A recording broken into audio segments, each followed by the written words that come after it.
Elfinworks Productions presents Ribbons and Bows, American Women in Violin History. Let's review what we've covered thus far on Ribbons and Bows. First, we moved from the mists of time through the Romantic era. We met Florence Hardeman, soloist for John Philip Sousa, the most well-known act of the day. We met Vera Barstow, who captivated crowds with her 1745 Guadagnini violin. Florence Austin, the fiery American rock star, a virtuoso of a century ago, who captivated the critics and then disappeared from the stage, turning her attention to teaching. And Maud Powell, who was finally recognized in 2014, decades after she had passed away, for her artistry, the first woman instrumentalist ever to be recognized with a Lifetime Achievement Grammy. Then, time seemed to stand still for those who experienced the Great War and the Roaring Twenties. With a nod to the legendary violinist, Fritz Kreisler, and his time in the trenches of World War I, we took a look at how war affected the careers of so many of our young heroes, and how an era of new freedoms affected life for them and for all of us. And we met 6 starlets of the musical stage: Irma Seidel, Kathleen Parlow, Estelle Gray-Lhevinne, Barbara Lull, Ilse Niemack, and Ruth Ray. Then, with the 1930s, we saw the Roaring Twenties grind to a terrible halt. As the stock market crash led to the Great Depression, the worst economic collapse in living memory. To escape from depression into joy, people willingly placed themselves under the spell of the entertainer. And there was something particularly transportive about the magical bows of Ruth Breton, Leona Flood, Viola Mitchell, and Byrd Elliott. Through the years until 1950, we experienced accounts of the other great and terrible war of the 20th century, World War II, the century's darkest hour, and we met the shining stars who brought us light, hope, and joy through their musical arts. We also gave a nod to the international women on the scene, including 5 superlative Russians: Nathalie Boshko, Cecelia Hansen, Margaret Pardee, Leah Luboshutz, and Frances Berkova, and 3 greats from Britain: Isolde Menges, Orrea Pernel, and Ida Haendel. There were French fiddlers, Genette and René Chimay, 2 Hungarian rhapsodizers, Jeli Daragni and Steffi Geyer, and the Italian immortal Valentina Crespi. And now, surprising strengths, fabulous firsts, and cool connections. All of us, it is said, are connected to each other within at least 6 degrees. Within the music community, the connections seem to be even closer. There are surprising links between women violinists of bygone days and today's players. Some we didn't realize until we began this project. For example, violinist Ilse was assistant to the legendary violinist and pedagogue Aaron Rosand at the famed Curtis Institute of Music in Philadelphia. Rosand studied under Ephraim Zimbalist and had an interesting connection with Maud Powell. When he heard about the centennial of Maud Powell's debut, he called Karen Schaefer and congratulated her, and agreed to play a recital in Powell's memory. This took place in Chicago in 1987. As you might suspect, 2 of the main researchers on this project play the violin and are women. Miss Devon Philo, who was a key researcher, plays bluegrass violin, old-time blues, 60s music, Scottish fiddle, and classical. She had 2 women teachers, Tracy Sherry and Cheryl Frank. My name is Lauren Spieth, and I too play violin. I come from a family of players. My stepmother, father, and uncle all played violin. My father, Sheridan Spieth, having studied with Joseph Knitzer. My uncle, Christopher Spieth, who was concertmaster of the Cleveland Youth Orchestra, studied with the great Joseph Gingold, who was concertmaster of the Cleveland Orchestra at the time. During one concert, when Fritz Kreisler came to town for a concert, he bought my uncle a malted milkshake. When I was a child, if my parents were playing violin, they let us stay up all hours to listen, even on school nights. So I have fond memories of sitting on the stairs watching them play trio sonatas. My own teachers were Chris Craniac, Betty Haig, Joseph Gold, Jeremy Cohen, and the legendary Aaron Rosand. I enjoy playing with the Peninsula Symphony, a Bay Area orchestra led by Maestro Mitchell Sardou Klein, and the Co-Side Orchestra under Mr. K. Rainey before that. My teachers were kind enough to let me sit in on occasion with their own ensembles as well. The life lessons they taught me have served me well, in public speaking and when teaching any subject, including leadership. These teachers helped me stand up and be comfortable center stage, and they modeled how to foster potential in others. When I spoke with Karen Schaefer, who runs the Maud Powell Society, I discovered yet another wonderful connection. One of my teachers, Betty Haig, a great cultivator of young talent in Chicago, had nurtured many young women to be concertmasters and soloists.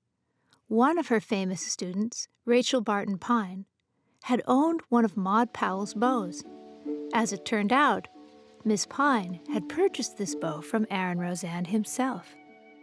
Rosand is now in his late 80s, and he spent his 88th birthday auditioning students, including a number of women, for Curtis.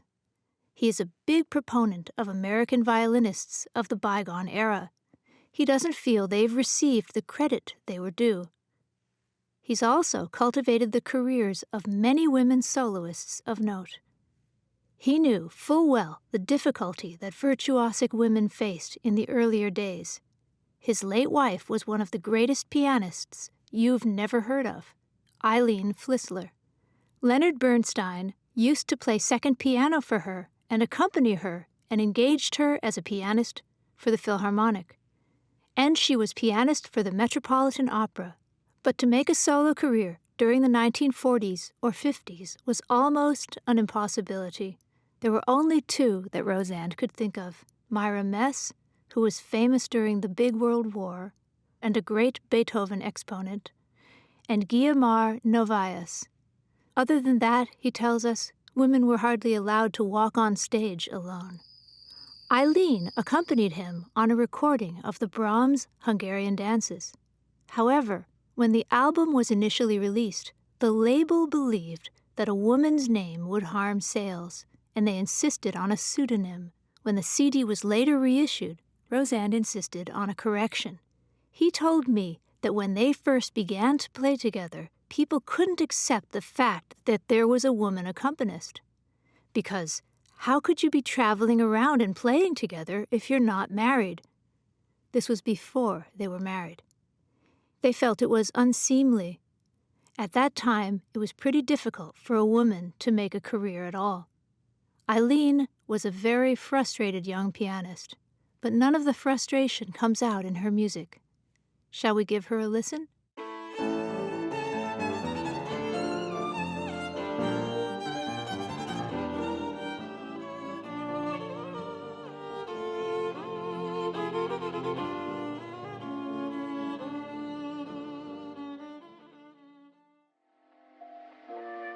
Ribbons and Bows, American Women in Violin History, a presentation of Elfenworks Productions beyond film and music, will return after this brief message.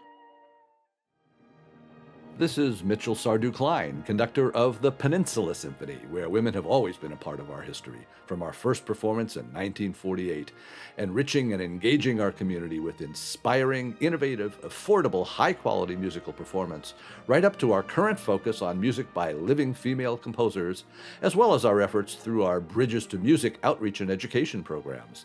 Let's inspire the next generation together through music. Check us out at peninsulasymphony.org. Now we return to Ribbons and Bows, American Women in Violin History. My Uncle Chris and my teacher Betty Haig shared a teacher, Joseph Gingold. He talked about Chrysler, whom he knew, and talked about all the great violinists of his time. Betty was also taught by Misha Mishakov, the concertmaster of the NBC Symphony. Mishakov, who was very famous himself, was considered the world's greatest concertmaster and was Toscanini's right-hand man, an amazing teacher, very tough. He was very disciplined and wanted his students to be very disciplined also. From Mishakov, she learned about the violin, and from Gingold, she learned about bringing out the music after you've learned the technique. She passes on both of those strands to her students with her magical strings of youth. They tour internationally and have performed for presidents and popes. Betty, fighting a little cold, told me, "My students bring me much joy and many germs." When we talked in preparation for this podcast, she had just concluded a performance of the Zigeunerweisen with her youth orchestra and soloist Stephanie Jeong, a former student of hers and of Roseanne's, who is now assistant concertmaster of the Chicago Symphony. I asked Betty if she had any advice for our audience. She said, "Put in the necessary work. Never cheat on the violin. You must always work to obtain the next level. No matter what you're doing in life, whether you're in computer science or you're a doctor or whatever, never be satisfied with mediocrity. The world is so full of mediocrity now. Strive for excellence." Erika Marini, a Viennese violinist famous for having her violin stolen, was a remarkable genius according to the New York press and was a tremendous sensation by all accounts. She had a connection with the great violinist Maud Powell. Can you guess what it was? She played Powell's Guadagnini. Marini first learned violin from her father and then studied under Sevcik. She made her debut at age 17 but had already been playing in public for 12 years, since the tender age of 5. She also made Red Seal records for the Victor Talking Machine Company, just like Maud Powell did, and she was the 7th violinist who was able to use this technology, sending her wonderful violin playing to the ears of people all over the world. Alas, one of her violins, the Davidoff Stradivarius, was stolen from her apartment before her death in 1995, the subject of a fascinating book, Who Stole My Aunt Erika's Fabulous Strad? She also had paintings, letters, and scores stolen. Marini was never told about the crime, still unsolved to this day. Kathleen Parlow, the brilliant violinist highlighted earlier, mentored and nurtured so many young virtuosos. One of these was Marjorie Edwards, a phenomenal child violinist born in San Jose, California. Of Edwards, Parlow said, "She is, in my opinion, a remarkably gifted child. I even use that so much abused word, genius, in regard to her. Her programs during the past 2 years have been phenomenal. And unless all signs fail, I expect her to be one of the world's great violinists." It should be clearly understood that this is no child prodigy being exploited, but a serious young artist being helped on the long road to art. When she was 11 years old, she was given a Pedrolini violin by several San Franciscans who believed that her musical gifts and talent would guarantee her a brilliant future. The critics agreed. The World Telegram called her musical gold, and the Herald Tribune acclaimed her performance as among the violinistic events of the season. Walter Damrosch wrote, "I was amazed at her purity and the beauty of tone and the refinement of her musical feeling. Such artistic stature is one of the inexplicable phenomena of the art of music." Many classical violinists try to trace their violin pedagogical lineage back through to Leopold Auer, Karl Flesch, Sevcik, or Galamian, whose studies are required fare for all serious students of the violin. So dedicated were these teachers that their writings and philosophies of playing influenced entire generations and carry sway to this very day. They would teach until they died. Galamian said, "I cannot die as long as there are students around who want to learn to play the violin." This sentiment was held by one and all. Each of the violinists we've discussed has studied with or been influenced by one of these great masters. Some of the women we've highlighted are known to have passed on their knowledge through teaching. Surely many more did so and left no record. How many times did they foster the talents of a future prodigy? Perhaps more often than we know. Remember, claiming a famous male teacher brought bragging rights. Having studied under Auer was something for your resume. Can we wonder How many students of the great male masters also studied with these women for a time and simply never thought to mention it as important? We do know that Kathleen Parlow, who studied under Henry Holmes, then taught Marjorie Edwards.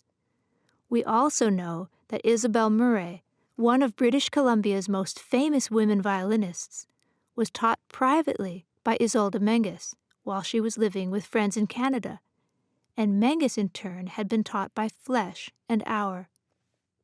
Of all the teachers who fostered women, Auer was perhaps peerless. Besides Isolde Menges, he taught Thelma Given, the rhapsodist of the violin who hailed from Ohio. She studied with Auer for 7 years, and the list goes on.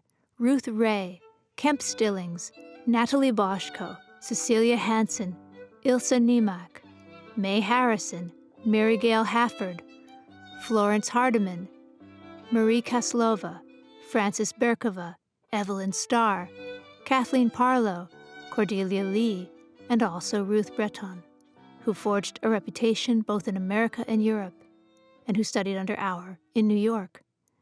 These are women we know about. There surely are others. That's an impressive record fostering virtuoso women in an era when this was groundbreaking to do. But he wasn't the only fair-minded man among his peers. Karl Flesch also had his share of female protégées, among them Ida Haendel, Isolde Menges, Genette Neveu, Marie Kaslova, and Frances Berkova.